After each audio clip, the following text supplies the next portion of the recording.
Bonjour tout le monde, bienvenue sur le plateau de Vitamine B.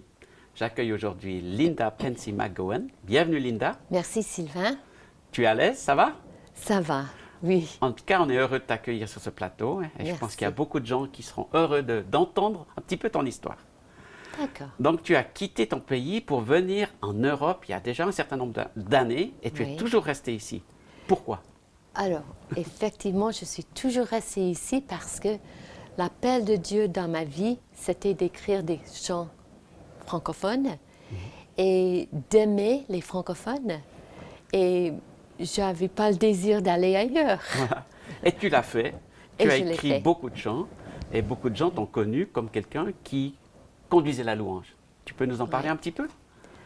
Oui, c'était vraiment un plaisir. Moi, j'ai découvert la louange à travers nos différents orateurs comme les David et Dale Garrett et d'apprendre vraiment à aimer le Seigneur par le chant, c'était vraiment une grande découverte et une joie pendant toutes ces années. Et de pouvoir amener des autres à connaître Dieu par justement le moyen du chant, c'est magnifique. Et beaucoup ont bénéficié de ce livre très connu qui s'appelle « J'aime l'Éternel ». Tu peux nous en parler un petit peu? Comment ça a démarré ce livre? Alors, finalement, ce livre a démarré parce que j'avais collectionné, au début, quand j'étais à GEM, j'avais collectionné les chants des différents groupes où on rendait visite en France, en Suisse, en Belgique. Et puis, j'avais trouvé des chants qui n'étaient pas imprimés, nulle part. Voilà. Et puis, à un certain moment, mon responsable m'a dit, est-ce que tu ne veux pas créer un livre de chants? Alors, j'ai sauté de joie. Bien sûr, je voulais créer un livre de chants. Donc, tu as aimé faire ça? J'aimais beaucoup faire ça. Ouais. Et puis maintenant, ça continue grâce à ce que tu as démarré. Tout à fait. Donc, je pense qu'il y a beaucoup de francophones et d'églises et de pasteurs qui sont reconnaissants de ton travail. Et c'est magnifique. Mais j'espère bien, j'espère bien. En tout cas, pour moi, c'était une grande découverte de pas seulement d'écrire des chants, moi, mais découvrir ce que les autres chantaient. Voilà. Et moi, j'ai trouvé que les compositeurs francophones, c'était mes trésors. Oui. J'étais parfois à la chasse des trésors. Alors que les francophones, ils vont chercher des chants américains ou anglais. Bah oui. C'est ça, il y a un échange de culture au moins. Absolument. Voilà. Mais je peux te parler de quelques-uns de ces personnes? Ah, très volontiers, je pense qu'on sera heureux de l'entendre. Alors, j'aime bien aller un peu plus loin, oui, beaucoup plus loin. Au début, quand peut-être vous ne connaissez pas les autres, tout au début, il y avait un francophone adopté, Pierre Van Woerden, voilà. qui nous a écrit des magnifiques chants bibliques. Et beaucoup le connaissent parce qu'il a vécu en Suisse et il a beaucoup tourné en Europe. Ouais. C'était vraiment un homme doux. Et il nous a transmis l'amour et l'esprit du Seigneur à travers ses chants. C'était un très bon musicien, très créatif. Hein? Absolument. Oui. Et puis après, il y avait Claude Fraisse. Oui.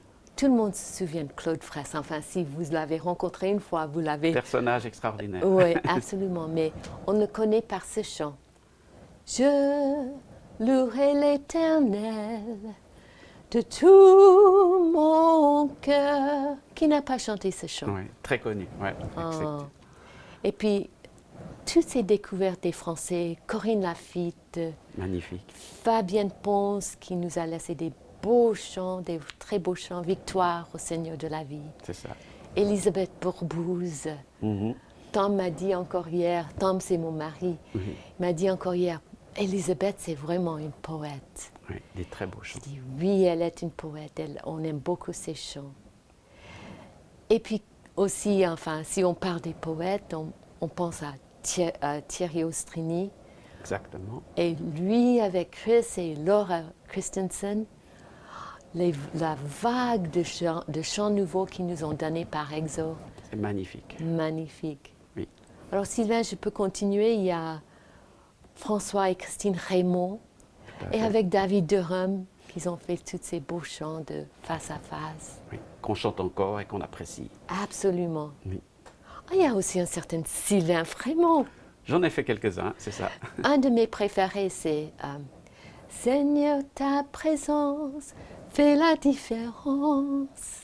Mais j'aime beaucoup tes chants. Merci. J'apprécie de pouvoir continuer après toi. Ouais. Et puis tu as aussi bien sûr Rolf Schneider. Mais Rolf, alors Rolf, c'était vraiment la découverte. Ça. On a découvert Rolf au moment qu'on voulait composer une comédie musicale Oui. sur 2 Chroniques 7-14, Si mon peuple, sur qui est invoqué mon nom. Alors Rolf s'est joint à notre équipe, on était 5 pour créer cette comédie musicale. Et puis on a étudié des thèmes qu'on voulait développer. Oui. Alors chaque fois qu'on étudiait un thème, Rolf il chantait un nouveau chant. Magnifique. Il ne savait pas qu'il pouvait faire ça. Et moi je m'attendais à faire une moitié des chants. Mais non, je n'ai pas fait une moitié des chants de ce musical. C'est Rolf qui a fait presque tout. Tu as une idée combien de chants il a écrit, Rolf? Je ne sais pas, mais je pense une bonne centaine, voire plus. Absolument. Ouais, oui. En tout cas, lui, il est vraiment un de nos trésors dans cette chasse au trésor des compositeurs francophones. Ouais. Et on peut parler encore beaucoup plus longuement, mais je crois qu'on va parler d'autres choses aussi. Ah, et on va aussi parler de la Bible, puisque tous ces chants sont inspirés de la Bible finalement. Oui, oui, en tout cas beaucoup. Beaucoup. Hein. Tu as choisi un texte à partager avec nous. Oui. Lequel est-il? L'Éternel est mon berger, de rien je ne manquerai. Oh mon âme, chante mon âme. Alors on va lire ce texte, c'est le psaume 23. Hein? C'est ça. L'Éternel est mon berger, je ne manquerai de rien. Il me fait reposer dans de verts pâturages. Il me dirige près des eaux paisibles. Il restaure mon âme. Il me conduit dans les sentiers de la justice à cause de son nom. Quand je marche dans la vallée de l'ombre de la mort, je ne crains aucun mal, car tu es avec moi. Ta houlette et ton bâton me rassurent.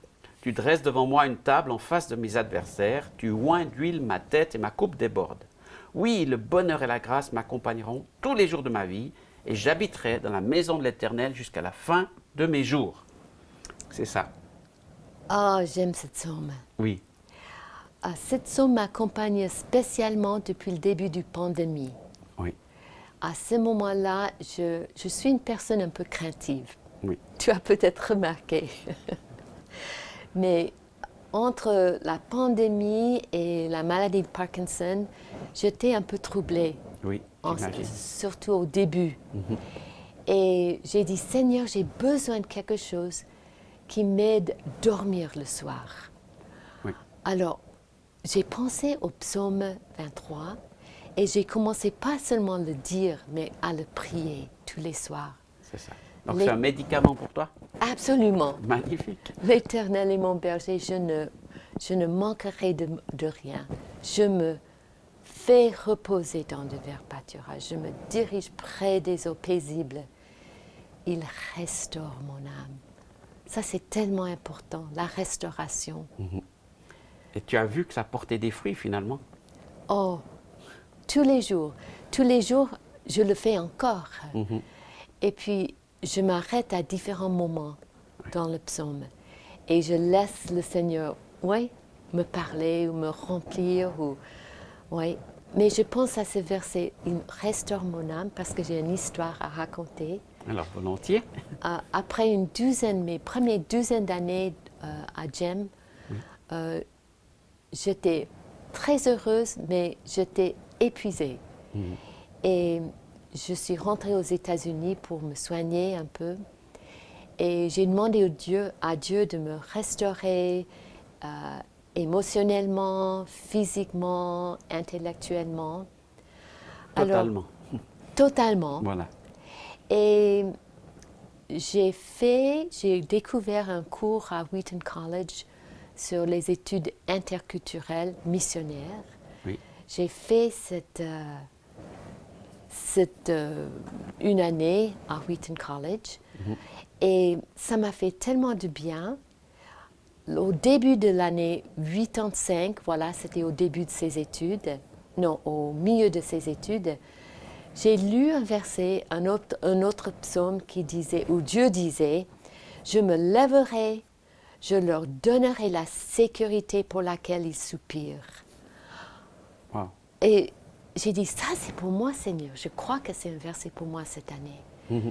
Et j'ai dit, est-ce que tu vas me mettre dans un soutien financier stable, plus stable que jusqu'à là? Est-ce que c'est ça que tu vas faire? Mais non, C'était autre chose, c'était autre chose. qui était encore mieux. Il m'a fait une surprise. Oui. Il m'a donné un mari. Wow. Belle surprise. Une très belle surprise parce que c'est vrai que cette mari m'a mis justement aussi dans cette sécurité et ce repos et ça rejoigne. Il a restauré mon âme. Donc, quand tu lis la Bible, tu la prends vraiment pour toi, en fait. Oh, il faut. Oui. J'ai besoin de le manger. J'ai besoin que ça habite mon cœur. Alors, qu'est-ce que tu dirais à ceux qui nous regardent et qui ne connaissent pas tellement la Bible ou qui se posent des questions? Je dirais que peut-être commencer par des psaumes. Et oui, choisissez quelque chose et voir si vous vous retrouvez dans cette psaume. Et sûrement, vous allez trouver des choses qui vous aident à communiquer avec Dieu. Ouais. Et après, on peut lire d'autres passages volontiers. En tout cas, toi, on voit, c'est ta manière de communiquer avec Dieu. Ouais. Et tu aimes les lire et les chanter. Oui, tout à fait. Alors, dans ce psaume 23, il y a encore plein de richesses. Hein? Tout à fait. Quand je marche dans la vallée de l'ombre de la mort, je ne crains aucun mal car tu es avec moi. C'est ça, je reviens toujours à ça. Il est avec moi malgré tout ce qui se passe. C'est ça qui fait la différence. Et j'essaie de communiquer ça aussi à mes amis, à mes voisins, à mes collègues qui ne connaissent peut-être pas Dieu. Ta houlette, ton bâton me rassure et tu dresses devant moi une table en face de mes adversaires. Tu loin d'huile ma tête. Ah, souvent je m'arrête là parce que j'ai facilement les maux de tête.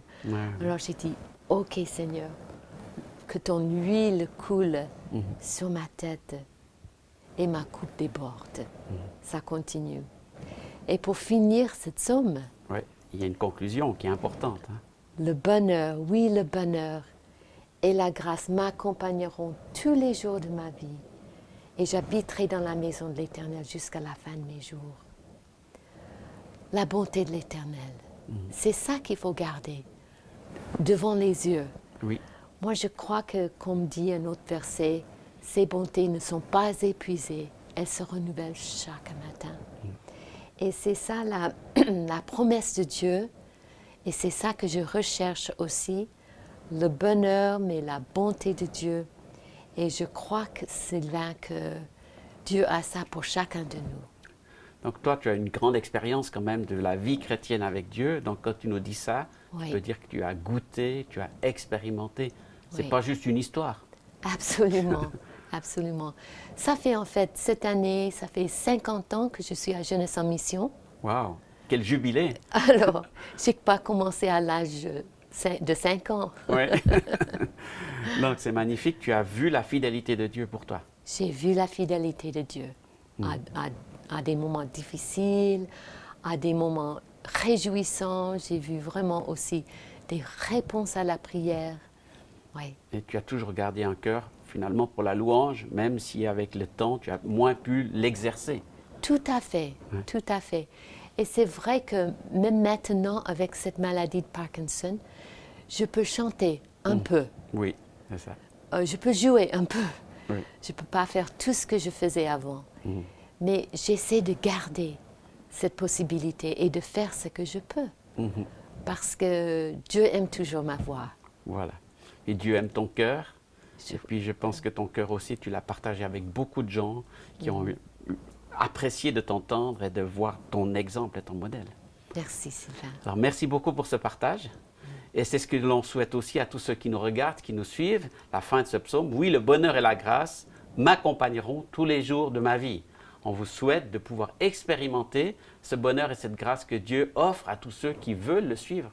Dieu ne vous forcera pas, mais Dieu vous tend la main, Dieu vous offre sa présence. Alors choisissez de le suivre. À bientôt pour une prochaine émission sur Vitamine B.